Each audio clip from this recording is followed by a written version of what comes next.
Hello everyone, hope you all are doing good. Let's start our today's new playlist of class 10th electricity. In this particular playlist, we will try to cover all the concepts, all the numericals related to class 10th physics. So, without wasting time, let's just start it. Chapter of our playlist is electricity. What is the energy associated with this electricity? You know the answer. If you are using light, then it has light energy associated with. In the class 9th, we have discussed sound also. The energy associated with sound was sound or sound energy. Clear? So the energy associated with electricity will be electric energy. So in this particular chapter, we will try to understand the form of energy that is electric energy. जब भी electricity या electric energy को समझना हो, we know that for us to understand the different symbols of different appliances that we use at our homes is most important part. तो हम चालू करेंगे सिंबल्स से. बेसिक सिंबल्स है जो याद रहने चाहिए आपको, तभी इलेक्ट्रिक सर्किट बनेगी. फिर सीरीज पैरेलल सब पढ़ेंगे, लेकिन the most important part is the symbol. अब पहले तो जरूरत क्यों पड़ी सिंबल की? फॉर एग्जाम्पल किसी भी चीज का ड्राइंग या फिर रफ स्केच अगर आपके पास हो तो ओरिजिनल बनाने में इजी रहता है. आपको पता हो कि पूरी बिल्डिंग बनने से पहले भी उसका 3 डायमेंशनल ड्राइंग बनता है, या फिर कंप्यूटर में भी अब तो प्रोग्रामिंग करके आप देख सकते हो विजुअल रिप्रेजेंटेशन. वैसे ही इलेक्ट्रिक सर्किट सिंपल हो या कॉम्प्लेक्स हो, अगर आपके पास पहले से एक ड्राइंग है, एक इलेक्ट्रिक सर्किट का डायग्राम है, तो it will be easy for you to replicate the same to get the same electric circuit. Okay, to connect the different appliances. चलो तो स्टार्ट करते हैं सिंबल्स.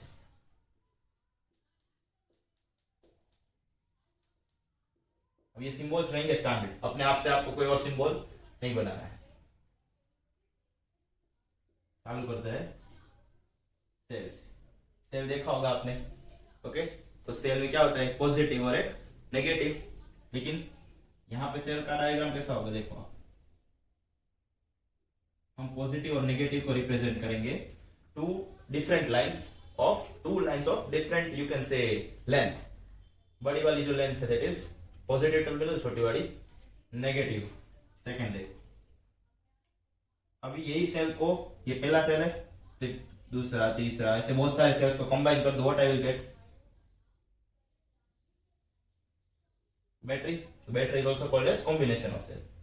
अब इसका डायग्राम देखो. पॉजिटिव के बाद क्या है, नेगेटिव.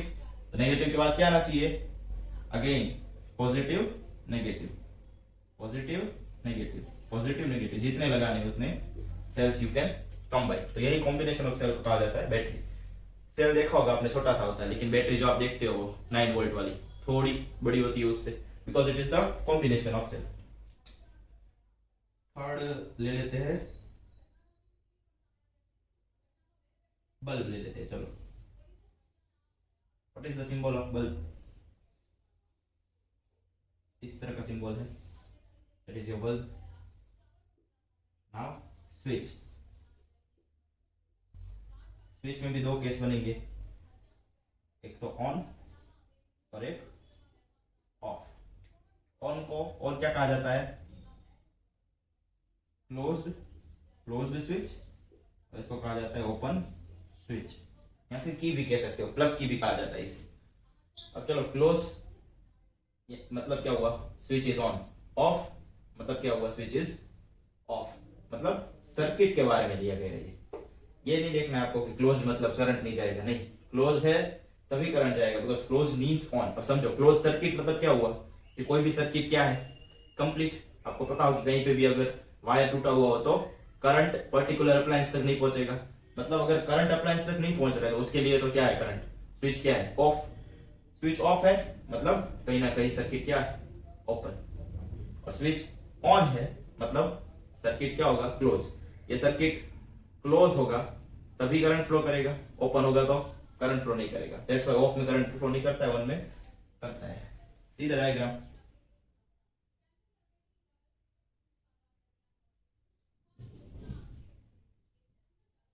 ये प्लग की. क्लोज में क्या करोगे आप, यहाँ पे डॉट बना दो और यहाँ पे डॉट मत बना, बस. That is the difference.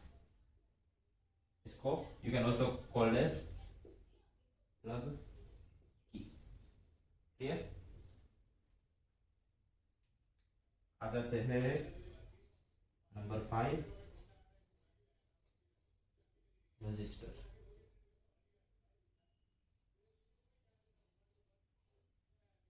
एक नॉर्मल रजिस्टर का सिंबल है ये, you can also call it as a carbon resistor. See vertical zigzag lines like a speed breaker. Speed breaker क्या करता है? व्हीकल की स्पीड को कम करवाता है अपनी, वैसे ही करंट के अमाउंट को कौन कम करेगा, कंट्रोल करेगा, मॉड्यूलेट करेगा? रजिस्टर। ओके, डिवाइस है एक रजिस्टर। आगे जाके पढ़ोगे कि रजिस्टर कैसे दिखता है, उसमें जो अलग अलग कलर कोड्स होते हैं उसका मीनिंग क्या है, ये सब। नंबर 6, अब ये जो भी रजिस्टर होगा ना उसकी वैल्यू होती है कांस्टेंट। आगे समझाऊंगा वैल्यू कैसे निकालते हैं, लेकिन अगर हमें ऐसा रजिस्टर चाहिए जिसकी वैल्यू आप चेंज कर सको, that is called as variable resistance.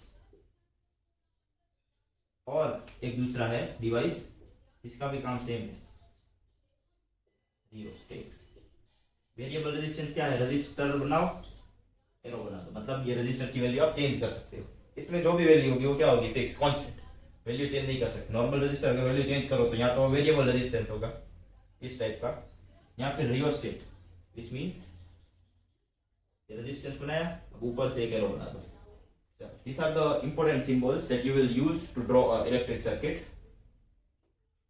Cell, battery, bulb, switch, on and off, दो केस हो सकते हैं, register, normal register, variable resistance है, रियोस्टेट। और एक सिंबल है, इतना कुछ काम तो आता नहीं है, लेकिन वायर्स क्रॉसिंग विदाउट टचिंग। अगर दो वायर है क्रॉस कर रहे हैं एक दूसरे को, एक आगे है इस तरह से और एक पीछे है, वहां से आप देखोगे तो आपको लगेगा कि भाई दोनों टच कर रहे हैं, लेकिन in reality there is no contact. एक ऊपर जा रहा है, एक इस तरफ जा रहा है हॉरिजॉन्टली। तो इसको ड्रॉ करोगे अगर आप ऐसे, यही लगेगा आपको ऐसे ड्रॉ करना। इसका मतलब तो क्या हुआ? these two wires or these two lines are intersecting at a point। मिल रही है ना यहाँ पे, ऐसा लगेगा। लेकिन जब भी इस तरह का रिप्रेजेंटेशन हो कि भाई दो वायर टच कर रहे नहीं एक दूसरे को, फिर भी लग रहा है ऐसा कि टच कर रहे हैं, at that time you will draw it like this। एक लाइन तो ऐसे बना दो और दूसरी लाइन जब बनानी है आपको इस तरह का formation. Okay, you can also draw it like, एक सीधी बनाई तो एक इस तरह से।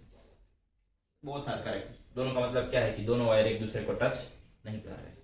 ओके, यह दिखता भी है कि टच नहीं कर रहे। चलो, this are the important you can say symbols of electric circuit that will be used for drawing the circuit or electric circuit diagram। तो चालू करते हैं अपना फर्स्ट टॉपिक, इलेक्ट्रिक करंट। अब इलेक्ट्रिक करंट समझने के लिए, उसकी डायरेक्शन समझने के लिए मुझे एग्जांपल लेना पड़ेगा। अब उस एग्जांपल में मैं डायरेक्ट सर्किट डायग्राम बनाऊंगा आपके सामने। तो एक होता है इलेक्ट्रिक सर्किट और एक है सर्किट डायग्राम। कोई डिफरेंस है? यस। नॉर्मल इलेक्ट्रिक सर्किट क्या है कि जो भी रियल में आप सर्किट बना रहे हो, और इन प्रैक्टिकल एप्लीकेशंस, एक स्विच है जिसको आप कनेक्ट कर रहे हो किसी बल्ब के साथ, रजिस्टर के साथ, बैटरी के साथ, तो वो एक इलेक्ट्रिक सर्किट है। लेकिन इलेक्ट्रिक सर्किट को बनाने से पहले मैंने कहा ना, आपके पास एक स्केच होना चाहिए, ड्राइंग होना चाहिए। अब वो ड्राइंग आप पेंसिल पेन किसी से भी बनाओ, लेकिन क्या है, एक वर्चुअल ड्राइंग है। उस ड्राइंग में आप कुछ भी कहीं भी रख सकते हो, that is called as circuit diagram. पहले हम सर्किट डायग्राम बनाएंगे, फिर उसका यूज करके इलेक्ट्रिक सर्किट बन सकता है। करंट समझने से पहले, करंट समझाने के लिए you must be aware of what is an electric circuit। अब इलेक्ट्रिक सर्किट को बनाने के लिए क्या चाहिए? Circuit diagram. क्या होता है इलेक्ट्रिक सर्किट कि, चलो पहले इलेक्ट्रिक सर्किट बनाते हैं। ये एक वायर लिया, उसको कनेक्ट किया, क्या है ये? रजिस्टर। रजिस्टर को कनेक्ट किया एक बल्ब के साथ। चलो एक स्विच भी लगा देते हैं। Okay, switch is on. अब ये क्या है? बैटरी, नेगेटिव, ये पॉजिटिव। ओके, तो जब भी आप अलग अलग अप्लायंसेस को, बैटरी है, सेल है, या फिर स्विच है, रजिस्टर है और बल्ब, इन सबको आप कनेक्ट कर रहे हो by using wires, it is called a circuit diagram. लेकिन सर्किट डायग्राम की डेफिनेशन पूछी जा सकती है। तो व्हाट इज इलेक्ट्रिक सर्किट या फिर सर्किट डायग्राम। पहले इलेक्ट्रिक सर्किट समझो। इलेक्ट्रिक सर्किट को बनाने के लिए हम क्या बनाते हैं, एक rough sketch by using symbols, that is called as circuit diagram. चलो ये तो सर्किट डायग्राम है। तो what is electric circuit in actual, यही सर्किट डायग्राम से पता लग जाएगा। सी सी सी, तीन सी आएंगे, एक है कंटिन्यूअस, एक है क्लोज्ड, और तीसरा सी है, चलो पहले first is continuous, closed, and third is complete. क्या है ये कंप्लीट, क्लोज्ड और कंटिन्यूअस। जब भी आप इलेक्ट्रिक सर्किट को बनाओ, इलेक्ट्रिक सर्किट डायग्राम को बनाओ, तब ये सब एंड टू एंड कनेक्ट होंगे एक दूसरे से, कहीं पे भी ब्रेक नहीं होगा। और ये बीच में आपको लग रहा है ये गैप है, लेकिन ये सिंबल ऐसा है। इन रियलिटी तो आप बैटरी यूज करते हो, उसके अंदर तो ऐसा कुछ पैटर्न होता नहीं है।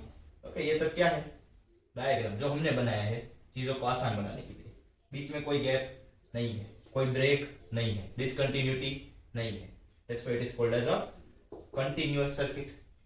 क्लोज्ड है, देखो कहीं से भी ओपन नहीं है ये, it is also called as closed circuit. And the last is it is a complete closed loop, complete circuit. अगर कंटिन्यूअस है, क्लोज्ड है, तो क्या कह सकते हो आप, सर्किट कैसा है, कंप्लीट।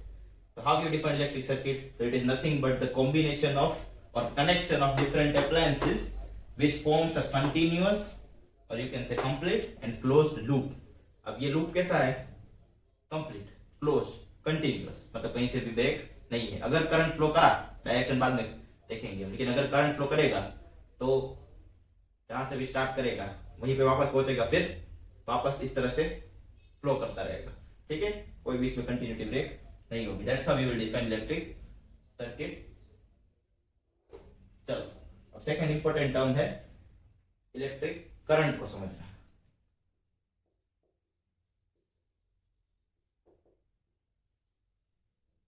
क्या है इलेक्ट्रिक करंट। जब भी ये बैटरी है, ठीक है, और ये स्विच है, जैसे ही स्विच ऑन करते हो आप, करंट फ्लो करता है, तो सबको पता है। When you put the switch in on state, current flows, या फिर आप कहते हो जैसे इलेक्ट्रिसिटी।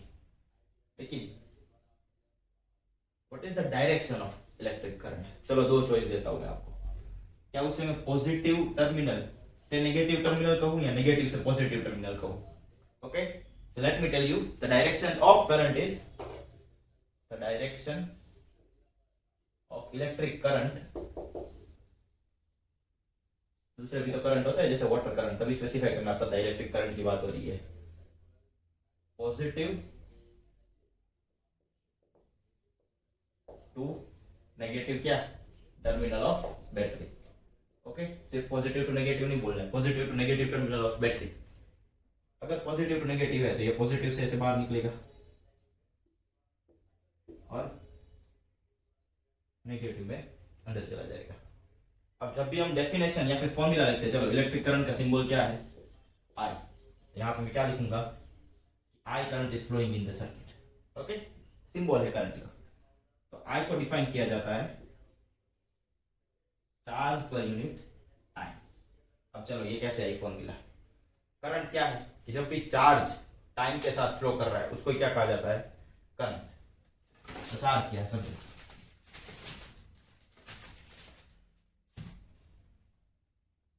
आप कह रहे हो कि यहाँ पे करंट फ्लो कर रहा है, बट इन एक्चुअल ये क्या है, वायर कॉपर का बना हुआ, पता है ना, copper is a good conductor of electricity. क्या होता है conductor, materials that allow easy flow of electricity. जिसके अंदर से भी इलेक्ट्रिसिटी इजीली फ्लो करे उसे हम क्या कहेंगे, कंडक्टर। जिसके अंदर से इजीली फ्लो ना करे, दैट इज योर इंसुलेटर। तो मेटल्स है वो क्या है, एग्जांपल्स ऑफ कंडक्टर, उसमें से एक मेटल है कॉपर। कॉपर वायर यूज करते हैं घर में।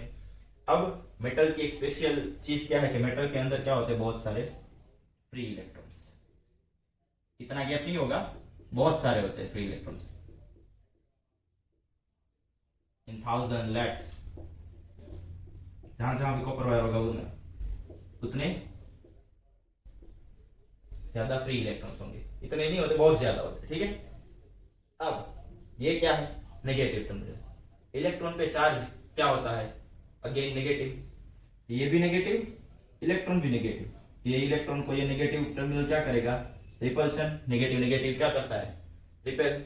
Opposite attracts, but like pole और लाइक चार्जेस रिपेयर। तो लाइक चार्ज से सेम चार्ज है, नेगेटिव नेगेटिव इसको कहाँ पे अपोज करेगा, इस वाली डायरेक्शन में। ये इलेक्ट्रॉन इसको यहाँ पे, तो ऐसे ये इलेक्ट्रॉन की डायरेक्शन क्या हो जाएगी, इस तरह से। करंट ऐसे फ्लो कर रहा था, लेकिन इलेक्ट्रॉन कैसे फ्लो कर रहा है, इस तरह से। ये इलेक्ट्रॉन क्या है यहाँ पे, चार्ज। ओके, पता है आपको कि चार्ज दो टाइप के हो सकते हैं। अगर नेगेटिव है तो इलेक्ट्रॉन, पॉजिटिव है तो प्रोटॉन भी हो सकता है, और नो चार्ज हो तो न्यूट्रॉन। करेक्ट। तो यहाँ पे इलेक्ट्रॉन पे चार्ज क्या है, नेगेटिव। टर्मिनल कौन सा है, नेगेटिव। तो अगर सर्किट कंप्लीट है तो इसको रिपल्सिव फोर्स लगेगा, तभी इलेक्ट्रॉन मूव करेंगे ना, वरना रैंडम मोशन होगा। लेकिन एग्जैक्ट एवरेज डायरेक्शन क्या मानी गई है फ्लो ऑफ इलेक्ट्रॉन की, नेगेटिव टू पॉजिटिव। तो direction of flow of electrons is negative terminal of battery to positive terminal of battery. Okay, तो ये इलेक्ट्रॉन क्या था, एक टाइप का चार्ज ही है। तो ये इलेक्ट्रॉन फॉर एग्जांपल एक क्रॉस सेक्शनल एरिया ले लेते हो आप, ठीक है। ये इलेक्ट्रॉन यहाँ पे, उसको थोड़ा ही फोर्स आएगा तो थोड़ा मूव करेगा इस डायरेक्शन में।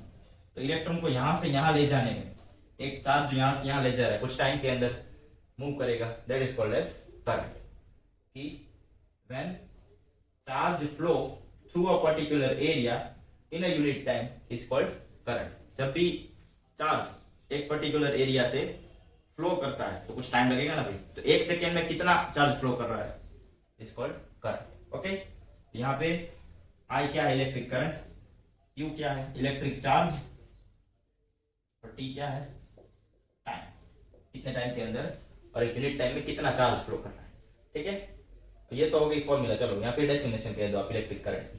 डायरेक्शन क्या कही मैंने, इलेक्ट्रिक करंट की डायरेक्शन पॉजिटिव टू नेगेटिव। और इलेक्ट्रिक करंट किसको कहते हैं, फ्लो ऑफ चार्ज को। चार्ज की डायरेक्शन मतलब इलेक्ट्रॉन की डायरेक्शन क्या होगी इस केस में, नेगेटिव टू पॉजिटिव। तभी ये कहा जाता है कि conventionally the direction of electric current is positive to negative. होना तो नेगेटिव टू पॉजिटिव ही चाहिए, क्योंकि करंट फ्लो करता है बिकॉज ऑफ चार्ज। चार्ज के फ्लो को ही करंट कहा जाता है।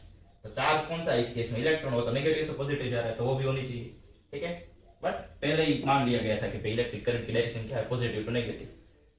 चलो, तो एक लास्ट बार डेफिनेशन बोल देते हैं इलेक्ट्रिक करंट की, फिर यूनिट डिस्कस कर लेते हैं। Electric current is nothing but the flow of charge per unit time. या फिर जब भी डिनोमिनेटर में टाइम है आपको पता हो तो you will use a word rate. The rate of flow of charge is called electric current. Now electric current क्या है, एक टाइप की फिजिकल क्वांटिटी। पता हो आपको कि जितनी भी फिजिकल क्वांटिटी होती है, मतलब जिसको भी आप मेजर कर सकते हो, उसका कुछ ना कुछ यूनिट होता है। So the unit of electric current is, अच्छा यूनिट नहीं, ऐसा यूनिट का होना है, इंटरनेशनल सिस्टम ऑफ यूनिट। ऐसा unit of electric current is based on the name of the scientist ampere. Symbol है ए, इसको पढ़ोगे एम्पियर लेकिन लिखोगे क्या, कैपिटल ए। ठीक है, वैसे ही ऐसा यूनिट ऑफ चार्ज क्या है, ऐसा यूनिट ऑफ इलेक्ट्रिक चार्ज। बेटा देखो इसमें कंफ्यूजन होता है बच्चों को। आई करंट का सिंबल है और ए एम्पियर का सिंबल है, करंट के यूनिट का। जैसे आपको मैं पूछूं कि भाई व्हाट इज योर हाइट, तो आप ये थोड़ी बोलोगे कि height is 2h 3h 5h, क्योंकि हाइट का सिंबल h है, तो आप कहोगे h is equals to 5 feet 4 inch. तो 5 फीट 4 क्या है, मैग्नीट्यूड नंबर, उसके पीछे आपने क्या लगाया, इंच। या फिर सेंटीमीटर ले लो, चलो 170 सेंटीमीटर। सेंटीमीटर क्या है, यूनिट। सेंटीमीटर पूरा थोड़ी लिखोगे, सीएम ही लिखोगे ना, पढ़ोगे सेंटीमीटर। या फिर डिस्टेंस में भी आप पढ़ते हो किलोमीटर, लिखते हो क्या, केएम। तो किलोमीटर क्या है, यूनिट। केएम क्या है, किलोमीटर का सिंबल। और डिस्टेंस का सिंबल आप कुछ और यूज करते हो, एस या कुछ। ठीक है, 9th स्टैंडर्ड में हमने पढ़ा था ना डिस्टेंस डिस्प्लेसमेंट। बार बार डिस्टेंस डिस्प्लेसमेंट थोड़ी लिखेंगे, write it as it's symbolically S. वैसे इलेक्ट्रिक करंट का सिंबल है आई, उसके फॉर्मूला में आता है चार्ज, चार्ज का सिंबल है क्यू, टाइम का सिंबल है टी। अब उसके यूनिट क्या है, चलो। ऐसा unit of charge is also based on the name of one of the scientist, Coulomb. Symbol है सी। आपको लगेगा कि भाई सी क्यों नाम दिया, सी तो चार्ज को देना चाहिए था। नो, चार्ज का सिंबल क्यू है, कूलम का सिंबल है सी। तो ये ध्यान रखना है, कंफ्यूजन यहाँ पे होता है। टाइम का यूनिट क्या होता है बताओ, ऐसा यूनिट ऑफ टाइम का तो पता ही होगा आपको, ऐसा यूनिट है second. Okay, ampere circuit law पढ़ोगे आप आगे जाके, फिर कूलम्स लॉ भी पढ़ोगे। Okay, very famous scientist. चलो, तो अभी यहाँ से एक इंपॉर्टेंट डेफिनेशन आती है कि डिफाइन 1 एम्पियर। सीधी सी बात है। चलो, 1 एम्पियर कैसे डिफाइन करोगे? अगर करंट कितना होगा 1 एम्पियर, मतलब ये चार्ज कितना होना चाहिए 1 कूलम, और टाइम कितना होना चाहिए 1 second. Let's write it. Our question is define, ऐसे भी कह सकते हैं कि define the unit of ampere, unit of current, sorry. तो यूनिट ऑफ करंट क्या है? एम्पियर। तो एम्पियर लिख के नहीं आया, डिफाइन करना है उससे। क्वेश्चन ये भी हो सकता है डिफाइन 1 एम्पियर, और इनकी जगह कह देंगे डिफाइन एम्पियर क्या है? Unit of current. Define unit of, और ऐसा यूनिट ऑफ करंट। ओके, दो तरीके से क्वेश्चन पूछा जा सकता है। सी, मैंने कहा आपको करंट का यूनिट है ना एम्पियर, तो करंट की जगह लिख दो 1 एम्पियर। ये क्या लिखा है 1 ए नहीं लिखा है मैंने, एम्पियर क्या है करंट का यूनिट ना, एम्पियर की जगह ए रिप्रेजेंट किया है मैंने। पढ़ूंगा एम्पियर, यूनिट है करंट। अगर करंट देखो आप 1 एम्पियर है, तो टाइम कितना होना चाहिए 1 सेकेंड, और चार्ज कितना होना चाहिए 1, उसका यूनिट कूलम। सी, बस अगर ये याद रह जा रहा है तो you can form a definition of unit of current. जब करंट हो 1 कूलम, कितने टाइम के अंदर वो करंट फ्लो करना चाहिए 1 कूलम का?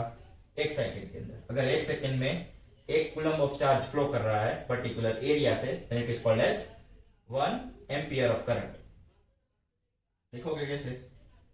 व्हेन, अब ये देखो मेमोराइज नहीं करना है, इसी फॉर्मूला को या फिर इस फॉर्मूला को याद रखा, उसकी जगह उतने यूनिट रख दो, सब जगह 1 1 कर दो। 1 by 1 ही तो होता है 1। तो when 1 coulomb of charge flows through a particular area in 1 second of time, then the current is said to be of 1 ampere. Clear? लिख नहीं रहा हूं, समझ लो अपने आप कि भाई जब चार्ज हो 1 कूलम का, when 1 coulomb of charge flow कर एक पर्टिकुलर एरिया से, flows through a particular area in a particular 1 second of time, 1 second time के अंदर, तब करंट को कहा जाता है 1 ampere. then current is said to be of 1 ampere. अपने आप ही डेफिनेशन बनानी है, ठीक है? तो that's how we will define 1 ampere और यूनिट ऑफ करंट। अब चलो और एक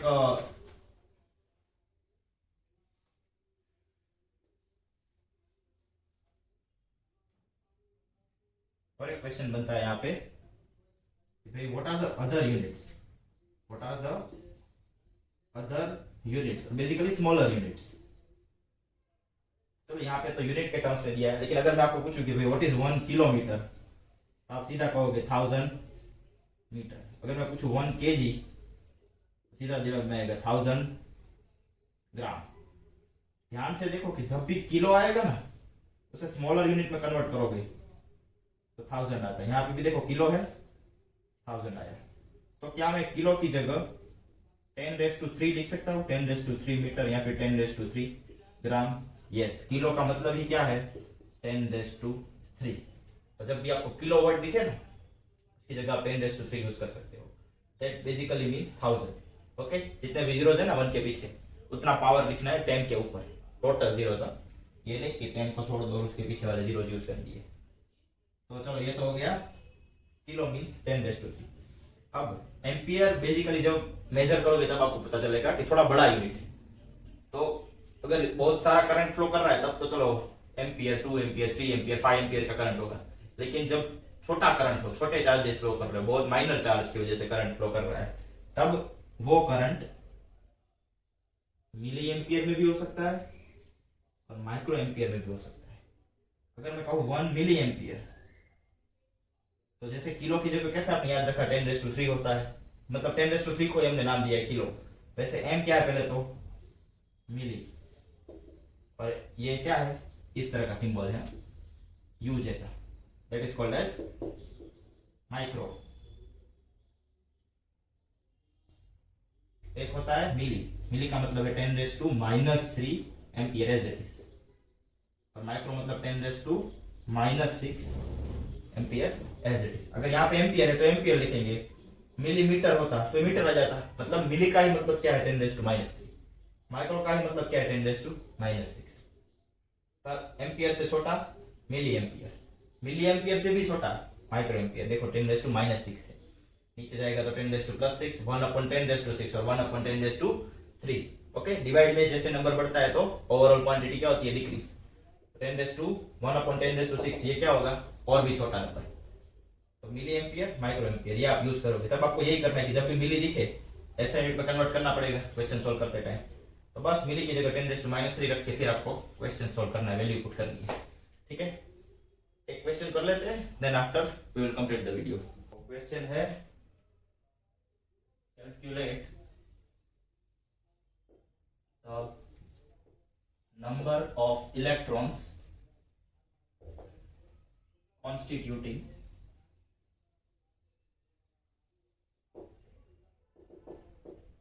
1 coulomb of charge। ध्यान से पढ़ो क्वेश्चन को और समझो क्या दिया है।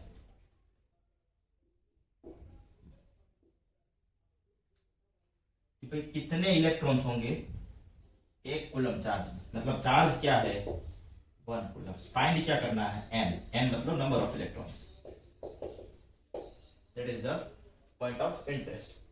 अब आप सोचोगे कि भाई अगर ये वाली फॉर्मूला यूज करें I = Q/T, अरे भाई करंट थोड़ी फाइंड करना है और टाइम भी थोड़ी दिया है, या फिर भी आप करंट फाइंड करने का सोचो। अगर 1 कूलम चार्ज है तो उसके अंदर नंबर ऑफ इलेक्ट्रॉन्स कितने हैं। अब ये सॉल्व करने के लिए आपको एक वैल्यू पता होनी चाहिए, that is called as charge on electrons. Charge क्या है 1 कूलम, फाइंड क्या करना है नंबर ऑफ इलेक्ट्रॉन्स। ये भूल जाओ, ये फॉर्मूला तो यूज होगी नहीं। अगर मैं कहूँ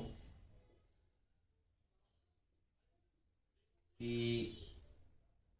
1 इलेक्ट्रॉन है अगर, ओके, अच्छा नंबर ऑफ इलेक्ट्रॉन्स यहाँ लिखोगे ना, 1 इलेक्ट्रॉन है। 1 इलेक्ट्रॉन क्या लगता है आपको, उसके ऊपर कौन सा चार्ज होता है, ये 1 कूलम क्या है, चार्ज है। ऐसे ही 1 इलेक्ट्रॉन का जो चार्ज है वो आपको याद रखना है। नेगेटिव तो है चलो, लेकिन कितना नेगेटिव, वैल्यू क्या है, मैग्नीट्यूड क्या है, तो आपने पढ़ा होगा कहीं पे 1.6 × 10⁻19 कूलम, ये याद रखना पड़ेगा अभी एज ऑफ नाउ। ठीक है, चलो नेगेटिव अभी अपन रिमूव कर देते हैं क्योंकि नंबर फाइंड करना है ना, सी नंबर ऑफ इलेक्ट्रॉन्स। अब अगर 1 इलेक्ट्रॉन पे 1.6 × 10⁻19 कूलम चार्ज है, तो 1 कूलम जो चार्ज है उसमें कितने इलेक्ट्रॉन्स होंगे, इसको नाम दे देते हैं n। कितने इलेक्ट्रॉन्स जब मिलेंगे तब मैं उसे 1 कूलम कहूंगा। ये क्वेश्चन कैसे करोगे, क्रॉस मल्टीप्लाई, n ऊपर आएगा, ओके, n मल्टीप्लाई बाई ये, सामने क्या जाएगा 1 इलेक्ट्रॉन इंटू 1 कूलम। 1 यूनिट अभी नहीं लिखोगे आप, ठीक है, तो ये 1 कहाँ जाएगा डिवाइड में, n को सब्जेक्ट बनाओगे 1.6 × 10⁻19। अब इसको जब आप सोल्व करोगे, ठीक है, तो पॉइंट निकालो तो 10 आएगा, 10/16, 16/10, डिनोमिनेटर का डिनोमिनेटर कहाँ जाता है न्यूमरेटर में, तो 10/16 × 10⁻19 ऊपर -19 ऊपर जाएगा तो क्या हो जाता है +19। अब चलो ये कैंसिल करो 2 से, 2 5 जा 2 8 जा, तो क्या आंसर है 5/8 × 10⁻19। और सोल्व करो, 5/8 करोगे सोल्व क्या मिलेगा, 5/8 0.0 0.625 × 10⁻19। अब देखो पहला जो पॉइंट आया वो 0 के बाद आया ना। स्टैंडर्ड फॉर्म ये कहता है कि जब भी आप नंबर लिखो तब पहला नॉन जीरो डिजिट होना चाहिए, तो ये पॉइंट को यहाँ से यहाँ ले जाना है 0.6 के बाद। तो कैसे लिखोगे आप, अच्छा आपको पता होगी कभी कभी 10 से 100 से आप डिवाइड या मल्टीप्लाई भी कर सकते हो। डिवाइड करो तो मल्टीप्लाई भी करना है साथ साथ। तो यहाँ अगर मैं 10 से डिवाइड करूँ या फिर 10 से मल्टीप्लाई करूँ तो ऊपर नीचे मल्टीप्लाई करना पड़ेगा। चलो multiply by 10 and divide by 10।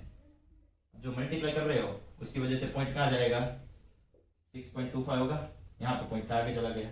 Multiply by, अब ये क्या है 10⁻19, ये हमने यूज कर लिया 10⁻19 by 10, 10⁻19 divided by 10, 6.25 into 10⁻19 by 10 क्या होता है, सी इसका पावर कुछ नहीं है तो क्या है 1, 10⁻1 ऊपर जाएगा तो -1, 10⁻19 -1 क्या होता है 10⁻8। I hope the topic electric current is clear to you. Our next topic will be potential difference. Okay, till then, goodbye. Physics works.